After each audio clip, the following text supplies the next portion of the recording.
Our backend systems actually synchronous.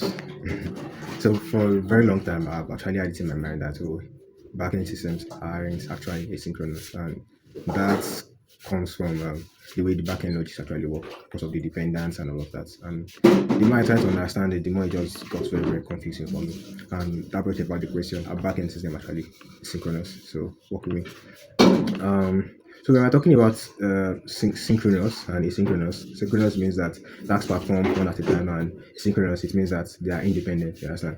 So one step depends on the previous one. Like this is basically how backend system works. Okay, from task one and after this is done, moves to task two, task three, task four. This is basically how a synchronous system should work. You understand? But then when we're talking about asynchronous, in most cases when we have async and await in our application, they are still always dependent. Let's say you get the authorization token from the what's it called? You get the authorization token from the header. With the authorization token, you split it into the ID. With the ID, you make the request. And that's actually sequential. But meanwhile, we still have async and await in the whole system. So it gets very confusing. What do you mean that when it is synchronous, it means that the steps are in sequential order, and asynchronous, they are in sequential order. But then when you are still building a backend system, they still have to wait for each other. That's where the confusion comes in. And yeah, if everything depends on something else, how is this actually asynchronous? That's always the confusion here.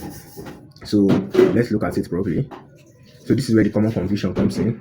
This is how we understand the word synchronous. So basically, what happens is that the context is being mixed up. That's why there is confusion with this. So when people hear synchronous, it means that you are waiting for something, and when you hear asynchronous, it means that you are not waiting for anything. You understand? And that's not completely true. So that's not completely true. And to understand this thing properly, the definition here of waiting and not waiting is not complete because three models have been skipped, and that's what we have here. The three models include communication model, execution model, and the program model. So for the communication model, this is the request response cycle that have been discussed in the previous video. Then execution model, this is what actually determines if the system is going to be a synchronous system or an asynchronous system. You understand? The program flow, this is the dependency. So this is actually what helps us with identifying if a system is synchronous or not. So let's get into that. So execution model, which means that blocking or not blocking. So for synchronous execution, blocking, it means that the execution thread holds on the CPU, hold onto the CPU while waiting. So what happens here is that let's say you make a particular request or requesting for a particular resources, instead of the CPU, the thread to be released so that other requests can make use of that particular CPU. That doesn't happen. It holds on to it until the task is completely performed. If it's waiting for a database call or network or nothing else can run, the CPU is wasted. You understand? So then for asynchronous non-blocking, the task is started and handed off. The execution threads release the CPU, meaning that another request can still make use of the thread. Yes, and that's why we have multiple requests making use of the single thread.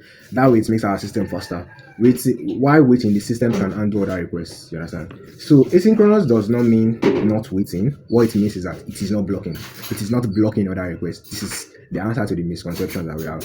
So but yeah, it's essential to understand that why does the backend system still feel synchronous even when it isn't synchronous?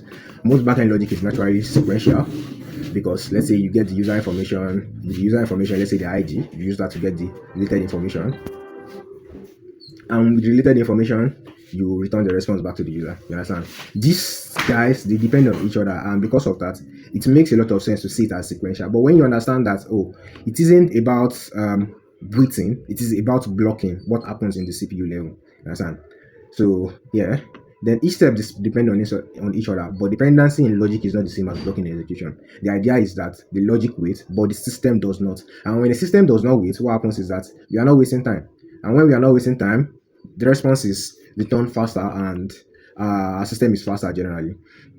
So yeah, trades off between asynchronous and asynchronous. So because asynchronous is faster doesn't necessarily mean that synchronous is not good and all of that. No, that's not what I'm trying to say here. That doesn't mean synchronous execution is bad. So they both have their use cases, and neither model is universally better than the other. They both solve different problems. So synchronous execution basically used for simpler meta model, easier to reason about because in most cases they're actually probably a step or two steps of that is happening, then greater for script and CPU bound work. So for tasks that requires a whole lot of computation, probably you are computing a large file, probably around a gigabyte or plus. You understand?